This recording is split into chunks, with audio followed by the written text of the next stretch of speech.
नमस्कार दोस्तों, मैं उर्वेश कुमार आपके अपने YouTube channel Hindi by UB sir में स्वागत करता हूं। दोस्तों, आज से हम हिंदी की कक्षाएं प्रारंभ करने जा रहे हैं, जो आगे आने वाली प्रतियोगी परीक्षाओं के लिए बहुत ही महत्वपूर्ण होगी। तो दोस्तों, हम आज से आपकी हिंदी स्टार्ट कर रहे हैं। देखिए,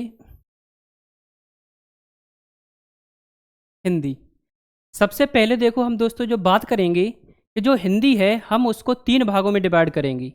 जो सबसे पहला आपका होगा वो आपका होगा भाषा खंड।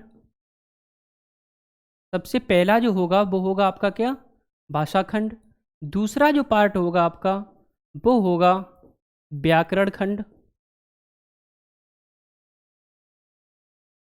और तीसरा पार्ट जो होगा आपका वो होगा साहित्य खंड।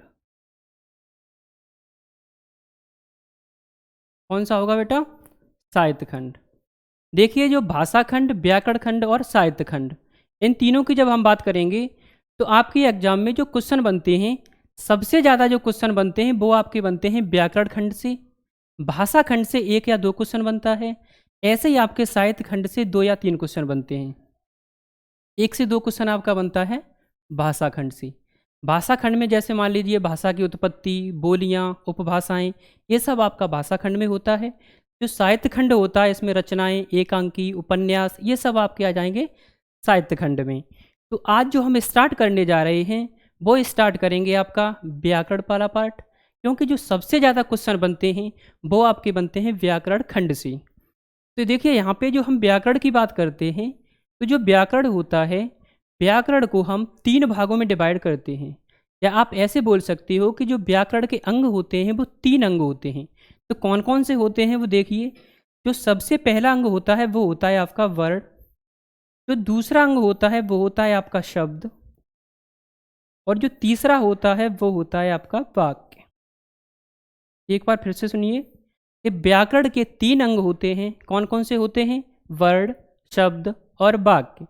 तो देखिए, यहाँ से हम बोल सकते हैं कि व्याकरण का या भाषा व्याकरण का जो सबसे सार्थक बड़ा इकाई अंक है वो कौन सा है? आपका वाक्य है। और जो सबसे छोटा होगा वो क्या होगा? वर्ण होगा। देखिए, आपने देखा होगा, बुक्सों में पढ़ा भी होगा और देखा भी होगा कि जब हम लिखते हैं तो सबसे पहले देखिए होता है क्या? वर्ण लिखा होगा। वर्ण के बाद होगा आपका अक्षर। अक्षर के बाद आपका होता है शब्द। शब्द या आप बोल सकते हो पद। पद के आप मिलेगा आपको पदबंध। पदबंध के बाद आपको मिलेगा उपवाक्य। क्या मिलेगा? उपवाक्य। उपवाक्य के बाद होता है आपका वाक्य। तो देखिए, यहाँ से भी आप एक चीज़ देख सकते हो कि जो भाषा व्याकरण है उसका सबसे जो सार्थक इकाई अंक जो सबसे बड़ा है वो आपका वाक्य होगा, और जो सबसे छोटा होगा वो आपका वर्ण होगा। तो यहाँ से देखिए, जब हम वर्ण की बात करते हैं तो आपको समझ में आ गया होगा कि यहाँ से जब वर्ण, शब्द और वाक्य की बात कर रहे हैं तो जो पहला चैप्टर आपका बनेगा वो बनेगा वर्णमाला। वर्णमाला क्यों बनेगा? क्योंकि जो वर्णमाला होती है वो हिंदी का एक बेसिक है। जब तक आपको वर्णमाला के बारे में पता नहीं होगा, यानी वर्णों के बारे में नॉलेज नहीं होगी, तो आप आगे संधि करने में आपको प्रॉब्लम होगी। ठीक है, यहाँ पे एक चीज़ और मैं आपको बता देता हूँ कि वर्ण अभी आपको समझाऊंगा। वाक्य आपका जो होता है वो सार्थक इकाई होती है सबसे बड़ी। अब बात आती है कि यहाँ पे देखो, जो मैंने ये शब्द लिखा है शब्द और पद, क्योंकि व्याकरण का ये भी एक अंग है, शब्द और पद लिखा है। तो देखो, यहाँ पे मैं एक चीज़ आपको बता देता हूँ कि जैसे मान लीजिए शब्द, और इसी को बोला जाता है क्या? पद। शब्द हम कब बोलते हैं और पद कब बोलते हैं? शब्द हम जब बोलेंगे जब किसी को हम नॉर्मल लिख देंगे। जैसे मैंने कोई लिख दिया राम, जब हमने इसको लिखा राम, तो ये क्या है? एक शब्द है। जब इसी को हम किसी वाक्य में प्रयोग कर देंगे, जैसे मान लीजिए यहाँ पे मिल लिया राम आगरा जाता है। राम आगरा जाता है। तो अब यहाँ पे हम क्या कहेंगे? राम को पद कहेंगे। ये चीज़ समझ में आई यहाँ तक? हम देखो आगे बढ़ते हैं।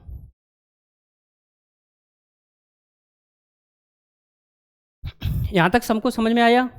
ठीक है। अब देखिए, हम बात करेंगे आपकी वर्ड पे बात कर रहे थे। तो जो पहला चैप्टर है आपका वो है कौन सा? वर्णमाला है। तो हम आप डाल लेते हैं वर्णमाला। वर्णमाला स्टार्ट करने से पहले हम कुछ बिंदुओं पर बात करेंगे। जैसे देखिए, मैं आपसे बार बार बोल रहा था कि भाषा व्याकरण खंड, हिंदी भाषा, तो आप जो भाषा शब्द ले रहा था, तो पहले तो ये समझिए कि जो भाषा शब्द है वो कैसे है, क्योंकि हम बार बार यूज करेंगे इसका, भाषा का अभी भी आगे भी यूज होगा। तो देखिए, जो आपका भाषा होता है, भाषा, भाषा है शब्द है, ये बना है आपका भास धातु से। किससे बना है बेटा? भास धातु से। यानी धातु कौन सी है इसमें? भास। अब बात आती है कि सर धातु क्या होती है? बात आती है कि धातु क्या होती है? तो धातु जो होती है वो होती है मूल भाषा, यानी मूल भाषा। तो देखिए, मूल भाषा कौन सी थी आपकी? मूल भाषा की बात की जाए तो आपके दिमाग में आना चाहिए तुरंत कि जो मूल भाषा होती है वो होती है आपकी संस्कृति। संस्कृति जो होती है, तो संस्कृत में जो हम क्रिया पढ़ते हैं, क्रिया जो हम पढ़ते हैं, तो जो संस्कृत में धातु को ही क्रिया कहा जाता है। या आप ऐसे समझ सकते हो, जो क्रिया होती है उसी को संस्कृत में धातु कहा जाता है। किसे कहा जाता है? धातु कहा जाता है। धातु का मतलब ही होता है जड़, यानी मूल जड़। जहाँ से ऐसे मानिए, जैसे कोई शब्द बना तो वो कहीं ना कहीं से तो उसकी उत्पत्ति हुई होगी, और जहाँ से उत्पत्ति होती है उसी को बोला जाता है धातु, यानी उसी को बोला जाता है मूल, जड़, या अवस्था बोल सकते हो, मूल अवस्था। ठीक है। अब देखिए, जो भाषा का जो शाब्दिक अर्थ होता है, अब यहाँ से आप देखिए भाषा का शाब्दिक अर्थ, भाषा का शाब्दिक अर्थ, जो भाषा का शाब्दिक अर्थ होता है वो होता है विचार प्रकट करना। क्या होता है? विचार प्रकट करना। भाषा का जो शाब्दिक अर्थ होता है वो होता है विचार प्रकट करना। जैसे मान लीजिए, व्यक्ति के मन में कोई भाव है, कोई भाव उत्पन्न हो रहा है और वह अपनी आवाज़ नहीं निकाल रहा है, तो वो क्या है? एक विचार है। उसके मन में एक विचार ही तो है। विचार उसे कहते हैं, व्यक्ति अपनी आवाज़ न निकाल के केवल एक भाव उत्पन्न करे, उसे विचार कहा जाता है। और जो विचार प्रकट करना, जो शाब्दिक अर्थ होता है वो होता है भाषा का शाब्दिक अर्थ।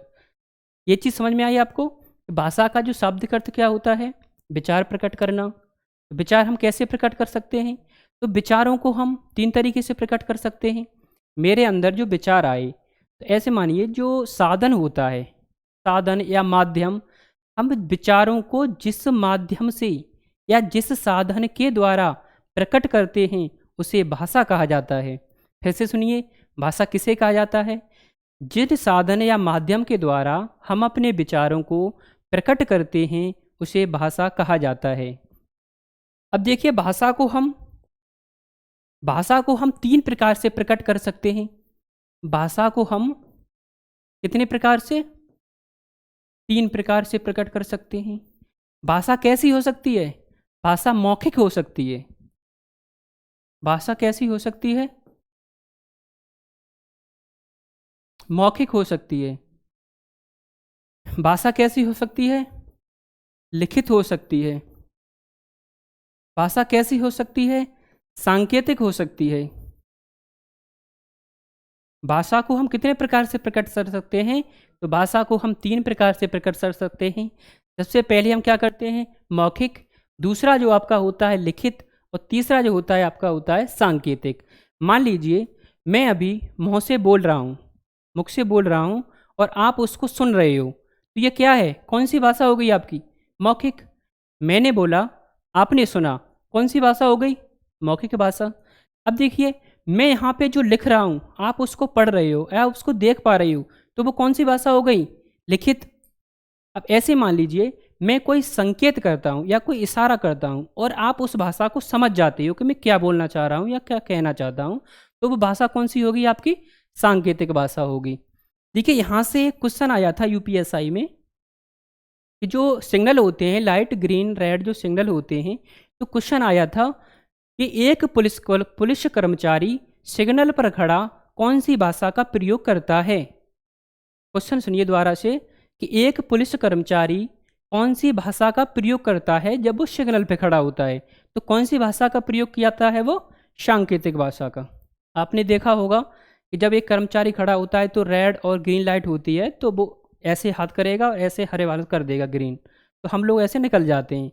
तो वो किस भाषा का प्रयोग कर रहा है? सांकेतिक भाषा का, क्योंकि उसने संकेत किया और हम लोग उसको समझ गए। तो कौन सी भाषा हो गई वो? सांकेतिक भाषा।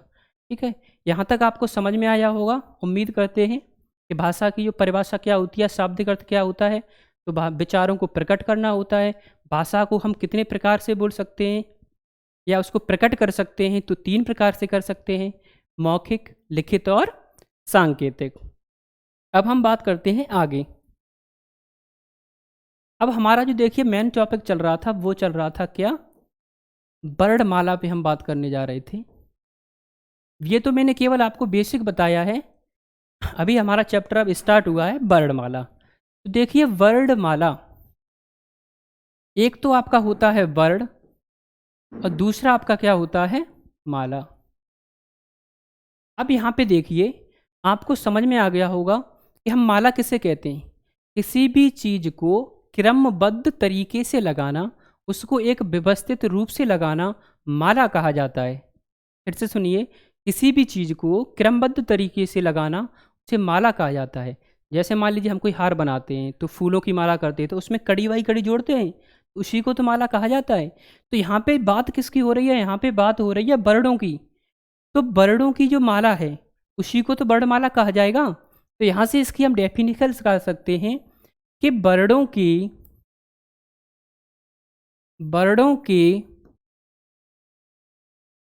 व्यवस्थित समूह को, वर्णों की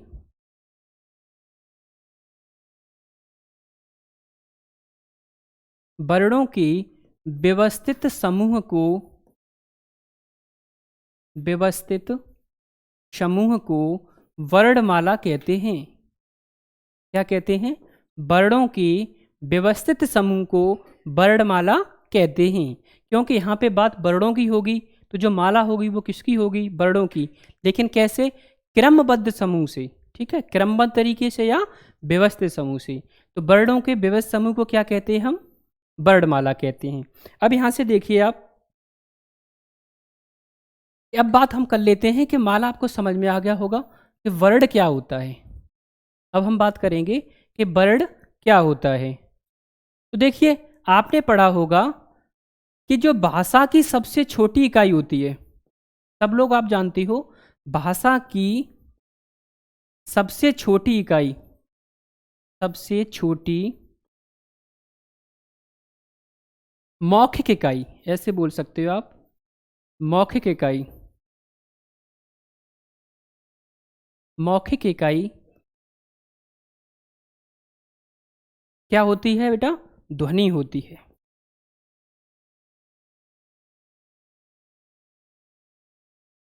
मौखिक इकाई ध्वनि होती है।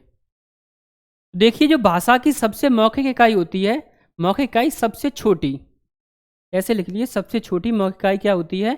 ध्वनि होती है। और इसी ध्वनि को वर्ण कहते हैं। और इसी ध्वनि को क्या कहा जाता है? वर्ण कहा जाता है। क्या कहा जाता है बेटा? वर्ण कहा जाता है। लेकिन कहा कब जाता है? देखिए, ऐसे समझिए कि मैंने कोई वर्ड बोला, यहाँ से मैंने अपने को मुंह से कोई आवाज़ निकाली, जैसे मैंने बोला क या मैंने बोला अ। अब जो आप मेरी आवाज़ को सुन पा रहे हो, जो मेरी आवाज़ को आप सुन पा रहे हो, वो एक क्या है? एक ध्वनि है। लेकिन मैंने बोला ही तो है क अ, तो ये क्या निकल रहा है? मेरी मुख से आवाज़ निकल रही है। जो मेरे मुख से आवाज़ निकल रही है, इसी को क्या कहा जाएगा? इसे ध्वनि कहा जाएगा। क्या कहा जाएगा? ध्वनि। लेकिन इसी को जब हम एक लिखित रूप दे देते हैं, जैसे मान लीजिए मैंने दे दिया इसको लिखित रूप क इसे मैंने एक लिखित रूप दे दिया। जब मैंने इसे एक लिखित रूप दे दिया तो ये क्या बन गया? वर्ड बन गया। देखिए, अब आप यहाँ से बोल सकती हो कि भाषा की जो सबसे छोटी लिखित इकाई होती है उसे क्या कहा जाता है? वर्ड कहा जाता है। देखिए, भाषा की सबसे छोटी लिखित इकाई, भाषा की सबसे छोटी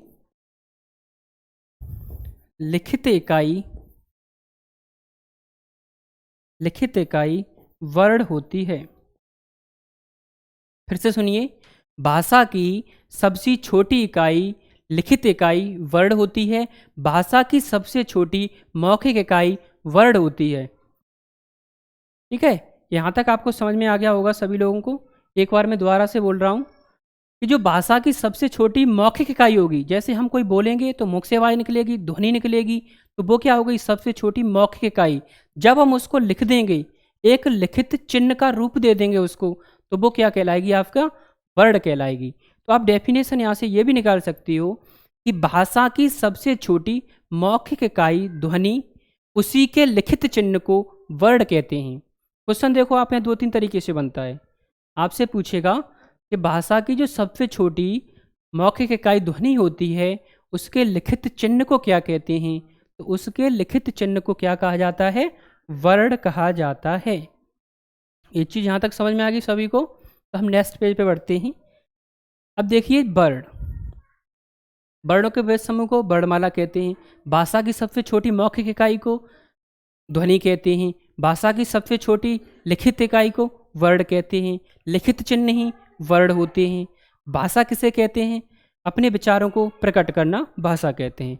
अब हम बढ़ते हैं यहाँ से आगे। देखिए, अब देखिए वर्णों की बात करते हैं। वर्णमाला पढ़ रहे हैं तो वर्णों की बात करेंगे। टोटल आपको पता है कि वर्णमाला में कितने वर्ण होते हैं?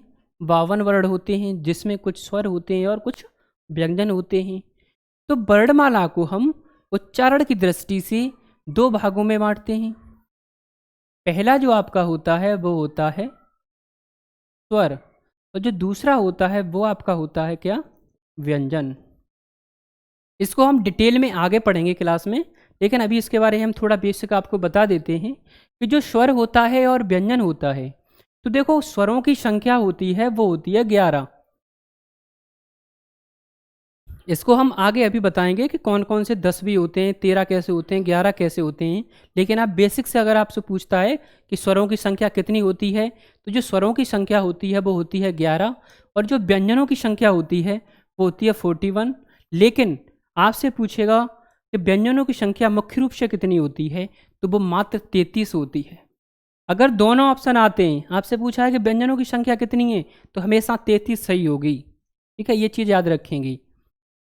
अब देखिए, स्वरों के बारे में बताने से पहले इसकी आप थोड़ी थोड़ी परिभाषा समझ लीजिए। स्वर कौन से होते हैं? स्वर होता है एक स्वतंत्र ध्वनि, जिस वर्ण के उच्चारण में किसी दूसरे वर्ण की आवश्यकता ना पड़े, यानी जिस वर्ण के उच्चारण में किसी दूसरे वर्ण की सहायता की आवश्यकता नहीं होती है, उसे स्वर कहते हैं। एक बार फिर से सुनिए, जिन वर्ण के उच्चारण में किसी दूसरे वर्ण की सहायता की आवश्यकता नहीं होती, उसे स्वर कहते हैं। और जिनको बनाने के लिए या जिनका उच्चारण करने के लिए किसी दूसरे वर्ण की सहायता की आवश्यकता पड़े, उसे क्या कहते हैं? उसे व्यंजन कहते हैं। एक बार फिर से सुनिए, जिनको बनाने के लिए या जिनके उच्चारण के लिए किसी दूसरे वर्ण की सहायता की आवश्यकता नहीं होती है, उसे स्वर कहते हैं। और जिसे बनाने के लिए किसी दूसरे वर्ण की सहायता की आवश्यकता पड़े, उसे व्यंजन कहते हैं। अब यहाँ से देखिए, एक बिल्कुल शॉर्ट तरीके से समझिए कि जो स्वर होता है वो कैसा होता है? स्वतंत्र। स्वतंत्र होता है, और सहायता, किसी भी सहायता की आवश्यकता नहीं होती है, यानी सहायता की आवश्यकता नहीं होती है। तभी तो स्वतंत्र है।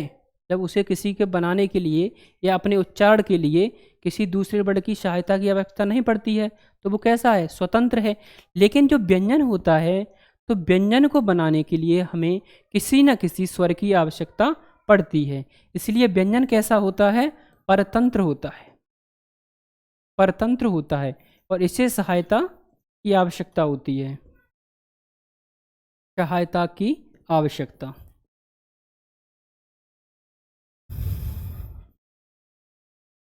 एक बार फिर से सुनिए कि जो व्यंजन होते हैं वो परतंत्र होते हैं, जो स्वर होते हैं वो स्वतंत्र होते हैं। स्वतंत्र कहते हैं जिसे किसी दूसरे की आवश्यकता ना पड़े सहायता की, और जो व्यंजन होते हैं वो होते हैं परतंत्र, क्योंकि इन्हें बनाने के लिए किसी न किसी वर्ण की आवश्यकता हमें पड़ती है। ठीक है, तो जो स्वरों की संख्या होती है वो 11 होती है, जो व्यंजनों की संख्या होती है वो 33 होती है। तो यहाँ से देखिए आप चीज़ समझ गए होंगे। तो मैं आपको एक चीज़ और बताना चाहता हूँ कि जो व्यंजन होते हैं 41 मैंने लिखा है और 33 लिखा है, तो ये क्यों लिखा है? तो मैं आपको यहाँ पे देखो एक लाइन में समझा देता हूँ कि आपने पढ़ा होगा जो व्यंजन होते हैं सबसे पहले वो होते हैं स्पर्श व्यंजन। नेक्स्ट क्लास में हम और अच्छे से पढ़ेंगे, केवल हम आपको यहाँ पे संख्या बता रहे हैं कि कितनी किसकी संख्या होती है। तो जो स्पर्श व्यंजन होते हैं इनकी संख्या कितनी होती है? 25। स्पर्श व्यंजन कितने हैं? 25 होते हैं। क से लेकर और म तक 5 वर्ग होते हैं, क च ट त प म। तो पांचों वर्गों में 5-5 वर्ण होते हैं, तो कितने हो जाते हैं? 25। स्पर्श व्यंजन के बाद आते हैं आपके अंतस्थ व्यंजन। कौन से आते हैं? अंतस्थ व्यंजन। अंतस्थ व्यंजन आपके होते हैं य र ल व, तो ये कितने होते हैं? ये भी आपके होते हैं 4। उसके बाद आता है आपका ऊष्म व्यंजन। उसके बाद क्या होता है? ऊष्म व्यंजन। ये भी कितने होते हैं आपके? 4 होते हैं। उसके बाद होता है आपका संयुक्त व्यंजन। संयुक्त व्यंजन। जो संयुक्त व्यंजनों की संख्या होती है वो भी कितनी होती है आपकी? 4। ऊष्म व्यंजन आप समझ ही गए होंगे, स स स ह। और जो अंतस्थ व्यंजन य र ल व, ऊष्म व्यंजन छित्र ज्ञ और स्र होते हैं। उसके बाद होता है आपका द्विगुण व्यंजन। द्विगुण व्यंजन, द्विगुण व्यंजन की संख्या होती है आपकी 2। उससे होता है आपका एक होता है अयोगवाह। अयोगवाह कितने होते हैं आपके? 2। अगर आप इन सबको देखोगे टोटल तो 41 हो जाते हैं। लेकिन जब बात की जाए कि मुख्य रूप से व्यंजन कितने होते हैं तो 33 होते हैं। तो आपके स्पर्श व्यंजन से लेके, स्पर्श व्यंजन से लेके और ऊष्म व्यंजन तक, देखिए स्पर्श व्यंजन से लेके ऊष्म व्यंजन तक आपके कितने होते हैं? यहाँ पे जी कितने हो जाएंगे? 33 हो जाएंगे। ये चीज़ आपको सबको समझ में आई। अब हम बात करते हैं, अब देखो अयोगवाह आपको समझ में आ ही गया होगा। अयोगवाह 2 होते हैं, एक अनुस्वार दूसरा विसर्ग, जिसे हम अंग ह बोलते हैं। तो एक होता है अनुस्वार, दूसरा होता है विसर्ग। इस पे हम चर्चा भी आगे करेंगे। अब देखिए बात आती है कि यहाँ तक हम पहुँच गए कि स्वर और व्यंजन आप डेफिनेशन समझ गए होंगे कि जो स्वर होता है वो स्वतंत्र ध्वनि होती है, व्यंजन होता है वो परतंत्र ध्वनि होती है। ठीक है, तो अब हम देखो यहाँ पे देखते हैं स्वरों के बारे में पढ़ेंगे। सबसे पहले हम किन के बारे में पढ़ेंगे? स्वरों के बारे में। मैंने आपको डेफिनेशन समझा दी थी कि वे वर्ण जिनके उच्चारण के लिए किसी दूसरे वर्ण की आवश्यकता नहीं होती है उसे स्वर कहा जाता है। फिर से सुनिए एक सी डेफिनेशन। स्वर लिखेंगे हम यहाँ पे, स्वर लिख गया, सॉरी, केवल स्वर। वे वर्ण जिनके उच्चारण के लिए किसी दूसरे वर्ण की सहायता की आवश्यकता नहीं होती उसे क्या कहा जाता है? उसे स्वर कहा जाता है। स्वर एक स्वतंत्र ध्वनि होती है और व्यंजन एक परतंत्र ध्वनि होती है। देखिए मैं बार बार बोल रहा हूँ आपसे कि जो व्यंजन होता है वो एक परतंत्र होता है और स्वर एक स्वतंत्र ध्वनि होता है। परतंत्र आप समझ ही गए होंगे कि जैसे मान लीजिए मैंने लिखा है अ कैसा है? अस्वतंत्र है। अ जब हम बोल रहे हैं तो कोई भी रुकावट नहीं आ रही है, ना किसी के ये संयोग से बन रहा है और जब हम क लिखते हैं तो क क्या होता है? यहाँ पे क एक व्यंजन है, सभी को पता है क एक व्यंजन होता है। लेकिन जब हम क को तोड़ेंगे तो आपको निकलेगा, देखो एक तो क निकल आएगा हलंत वाला, दूसरा आपका होगा अ। तो इसे बनाने के लिए स्वर की आवश्यकता पड़ी, तो इसलिए हो गया क्या? परतंत्र। ठीक है, जिसे बनाने के लिए किसी दूसरे वर्ण की आवश्यकता पड़े उसे परतंत्र बोलते हैं और जिसे बनाने के लिए किसी की सहायता की आवश्यकता ना हो उसे स्वतंत्र बोलते हैं। तो स्वर जब हम बोल रहे हैं तो देखिए जो स्वरों की संख्या होती है, आपसे पूछेगा लेखन के आधार पे, लेखन के आधार पर स्वरों की संख्या, लेखन की दृष्टि से या लेखन के आधार पे स्वरों की संख्या, तो आपको करना होगा कितना? 11। कितनी करनी होगी? 11। आपसे पूछेगा कि उच्चारण की दृष्टि से, उच्चारण की दृष्टि से, उच्चारण की दृष्टि से स्वरों की संख्या, उच्चारण की दृष्टि से स्वरों की संख्या, तो ये भी आपको कितनी करनी होगी? 11। किसी किसी बुक्स में आपको 10 में मिलेगी, लेकिन जो सही आंसर होता है वो 11 होती है। अगर यहीं पे 10 कम मानी जाएगी, अगर आपसे पूछ लेता है कामता प्रसाद गुरु के अनुसार स्वरों की संख्या कितनी मानी गई है, यानी कामता प्रसाद गुरु के अनुसार स्वरों की संख्या कितनी मानी गई है, तो वहाँ पे उन्होंने केवल 10 को माना है। ठीक है। अगर आपसे पूछता है कि परंपरागत रूप से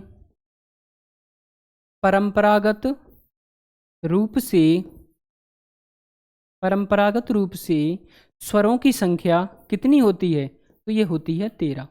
देखिए यहाँ से क्वेश्चन कैसे बनता है, एक बार फिर से समझिए कि लेखन के आधार पे या लेखन की दृष्टि से स्वरों की संख्या 11, उच्चारण की दृष्टि से 11। अगर आपसे पूछता है कामता प्रसाद गुरु के अनुसार स्वरों की संख्या, तो 10। अगर आपसे पूछता है परंपरागत रूप से स्वरों की संख्या, तो 13। अगर आपसे नॉर्मली पूछता है कि स्वरों की संख्या कितनी होती है, तो स्वरों की संख्या आप हमेशा लगाओगे 11 होती है। लेकिन कामता प्रसाद गुरु ने किसको नहीं माना है, तो हम आपको अभी बताते हैं कि किसको नहीं माना है। जैसे मानिए आप जैसे पढ़ते हो, देखिए अ, आ, ए, ओ, ऊ, रे, ई, ऐ, ओ और औ। देखिए लेखन की दृष्टि से, उच्चारण की दृष्टि से स्वरों की संख्या कितनी होती है? 11 होती है। तो अ आ ए ओ रे ए ऐ और ओ औ टोटल कितने हो गए? 11। लेकिन जो कामता प्रसाद गुरु हैं उन्होंने रे को नहीं माना है। कामता प्रसाद गुरु ने रे को नहीं माना है, तो संख्या कितनी हो जाती है आपकी? 10 हो जाती है। क्यों नहीं माना है? क्योंकि उनका कहना है कि जो रे होता है वो र प्लस ए से मिलकर बनता है। जो रे होता है वो किससे मिलकर बनता है? र प्लस ए से मिलकर बनता है। तो जब र प्लस ए से मिलकर बनेगा तो इसमें व्यंजन का भी रूप आ जाता है, इसलिए वो इसको इनमें नहीं जोड़ते हैं। लेकिन अगर आपसे पूछता है, नॉर्मली पूछता है कि स्वरों की संख्या कितनी होती है, तो आपको आंसर देना है 11 होती है। ठीक है। अब देखिए, अब दूसरा वर्ड क्या लिखा है? दूसरा शब्द लिखा है परंपरागत रूप से स्वरों की संख्या। जब परंपरागत रूप से स्वरों की संख्या आती है तो हम बचपन से ही पढ़ते चले आ रहे हैं कि ओ औ के बाद अंग है, पढ़ते चले जाते हैं। बचपन से हम यही पढ़ रहे हैं, आ ए ओ ऊ ए ऐ रे ए ऐ ओ औ और अंग है। जब परंपरागत रूप से देखा जाता है तो आपका यहाँ पे अंग और है भी जोड़ दिया जाता है। क्या जोड़ दिया जाता है? आपका अंग और है को जोड़ दिया जाता है। अगर इनका मुख्य रूप से नाम देखा जाए तो आपको पता होगा, जो ये वाला पॉइंट होता है इसको बोला जाता है क्या? अनुस्वार। इनका चिन्ह होता है अनुस्वार। और दूसरा ये वाले जो होते हैं इसे बोला जाता है क्या? विसर्ग। अब इसको इनमें व्यंजनों में और या इनको स्वरों में क्यों नहीं जोड़ते हैं, ये चीज़ हम आपको बताते हैं। और इन दोनों का ही जो नाम दे दिया गया है, एक इनको नाम क्या दे दिया गया है? अयोग वाह। इनको देखिए अलग क्यों रखा गया है, ये चीज़ समझिए। देखिए जो अनुस्वार और विसर्ग हैं इनको अलग क्यों रखा गया है? अनुस्वार और दूसरा आपका क्या था? विसर्ग। देखिए अनुस्वार और विसर्ग। अनुस्वार का चिन्ह आपको पता ही है, ऐसे ही ऊपर जो लगा देते हैं, और जो विसर्ग होता है वो पीछे 2 बिंदी होती हैं। कि ना तो इनको स्वरों में जोड़ा जाता है ना इनको व्यंजनों में जोड़ा जाता है, तो क्यों नहीं जोड़ा जाता ये चीज़ समझिए। कि देखिए ये दोनों जो हैं अनुस्वार विसर्ग, ये स्वरों से बोलते हैं कि भाई हमें अपनी पार्टी में रख लो। अनुस्वार विसर्ग जाते हैं किसके पास? स्वरों के पास, और बोलते हैं कि भाई हमें अपनी पार्टी में रख लो। तो जो स्वर होते हैं वो इनसे बोलते हैं कि भाई देखिए हम तो हैं स्वतंत्र, क्योंकि हमें किसी की आवश्यकता नहीं पड़ती है सहायता लेने की, हमें स्वतंत्र। अगर आप हमारे साथ आना चाहते हो, आप हमारे साथ जुड़ना चाहते हो, तो आपको भी एक स्वतंत्र रूप लेना पड़ेगा, तभी हम आपको अपने साथ रख पाएंगे, तभी तो स्वर कहलाएंगे। तो बोलते हैं कि ठीक है भाई हमको अपने में रख लो, हम स्वतंत्र हैं। अब बोलते हैं अच्छा चलो एक बार चेक कर लेते हैं आप स्वतंत्र हो कि नहीं हो कि परतंत्र हो। तो आपको पता है जो अंग और है होता है, जब हम इसको रखते हैं तो किसी ना किसी के ऊपर हमें लगाना ही पड़ता है। किसके ऊपर? किसी ना किसी स्वर के ऊपर। जब हम स्वर के ऊपर लगाएंगे तो जब हम इसको तोड़ेंगे तो यहाँ से देखिए आपका एक तो निकल आएगा और दूसरा क्या निकल आएगा? विसर्ग। तो अब देखो स्वर ने क्या कहा कि हम तो भाई स्वतंत्र थे, लेकिन आप किसी न किसी की सहायता से बन रहे हो, आप अकेले उच्चारण नहीं हो पा रहे हो, तो इसलिए हम आपको अपने में नहीं ले सकते, क्योंकि हम स्वतंत्र हैं और स्वतंत्र ही रहेंगे। ठीक है। तो अब जो दोनों हैं अनुस्वार और विसर्ग, ये कहाँ जाते हैं? व्यंजनों के पास जाते हैं। तो व्यंजनों से बोलते हैं कि भाई स्वरों ने तो हमको निकाल दिया अपनी पार्टी से, तो आप हमें अपने साथ रख लो। तो देखिए जो व्यंजन होता है वो परतंत्र होता है। परतंत्र मतलब दूसरे पे निर्भर होता है, किसी ना किसी स्वर की आवश्यकता उसे पड़ती है, तो वो परतंत्र है, तो वो अपने साथ उसको रख भी सकता है, क्योंकि ये भी किसी ना किसी की सहायता से बनेंगे और व्यंजन भी किसी ना किसी की सहायता से ही बन रहे हैं। तो व्यंजनों ने एक शर्त रखी कि देखिए हम आपको अपने साथ रख तो लेंगे, लेकिन शर्त होगी ये कि जब आप हमारे साथ जुड़ोगे तो जो हम व्यंजन हैं हम परतंत्र बेशक हैं, लेकिन दूसरे को अपने पीछे रखते हैं, ना कि कभी आगे। फिर से समझिए कि जो स्वर होते, जैसे जो व्यंजन होते हैं, मान लीजिए व्यंजन है, ये बन तो स्वर की सहायता से रहा है, लेकिन व्यंजन खुद तो आता है आगे, लेकिन स्वर को हमेशा कहाँ रखता है? पीछे। तो इन्होंने व्यंजनों ने इनसे क्या बोला कि अगर आप आगे आ सकते हो तो आप व्यंजन आराम से बन सकते हो। तो जब इन्होंने हमने देखा तो इनको किसी के भी पीछे आप लगा दीजिए, अतः या आप मान लीजिए कंग कर दिया आपने, व्यंजन बना दिया। जब हमने आप इसको तोड़ोगे तो क पहले आएगा, उसके बाद आपका क्या आएगा? अनुस्वार। ऐसे देखिए इसमें जो है त आप हलंत करोगे, त के बाद क्या लगाओगे? विसर्ग। तो ये कहाँ चले गए? पीछे चले गए, आगे तो नहीं आ पाए, तो पीछे चलो गए। तो इन्होंने से क्या किया कि इन्होंने से व्यंजनों ने भी क्या कर दिया? मना कर दिया। तो इन्होंने एक अपनी खुद की पार्टी बना ली, जिसका नाम क्या है? अयोग वाह। अमाने नहीं, योग माने होता है जोड़, वाह का मतलब होता है साथ चलने वाला। मतलब इसमें वर्णमाला में अयोग वाह का प्रयोग किया जाता है, लेकिन ना तो स्वर में ना व्यंजन में। लेकिन एक चीज़ हमेशा याद रखना, जो हम प्रयोग करेंगे, जो हम लिखते हैं, वो हमेशा लिखेंगे किसमें? स्वरों में। किसमें लिखेंगे? हमेशा स्वरों में। ये चीज़ सबको समझ में आ गई होगी। तो अयोग वाह और ये क्या होते हैं? यहाँ तक सबको समझ में आया? कैसे?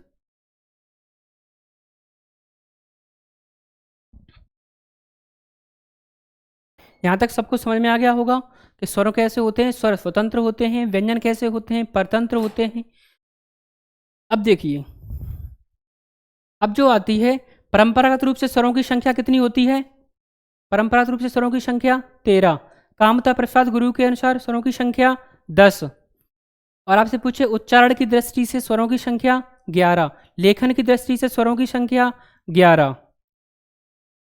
तो देखिए अब आप यहाँ से आगे जो नेक्स्ट क्लास होगी हम आपको उसमें कराएंगे, क्योंकि यहाँ तक हमने आपको स्वरों के बारे में, भाषा के बारे में और वर्णमाला के बारे में आपको बता दिया है। नेक्स्ट जो होगा आपका स्वरों का वर्गीकरण होगा, उसके बाद व्यंजन, उसके बाद जो भी आपका चलेगा संधि समास, सब आपको हम कंप्लीट कराएंगे। तो दोस्तों ये मेरा पहला वीडियो था, तो हो सकता है कहीं मिस्टेक भी हुई हो, तो उसके लिए खेद है, लेकिन नेक्स्ट से हम सुधार करते ही जाएंगे। और अभी मुझे ज़्यादा उसके बारे में पता भी नहीं है, क्योंकि पहला वीडियो है। तो सभी दोस्तों से मैं आपसे बोलूँगा कि आप हमारे चैनल को सब्सक्राइब कर लीजिए और अपने दोस्तों को, ज़्यादा से ज़्यादा दोस्तों को बताइए और जोड़िए। चैनल को सब्सक्राइब करोगे तो आप सब लोग इससे जुड़ोगे। ठीक है, तो इसी से मैं आपकी विदा चाहता हूँ। बहुत बहुत धन्यवाद आप सभी लोगों का।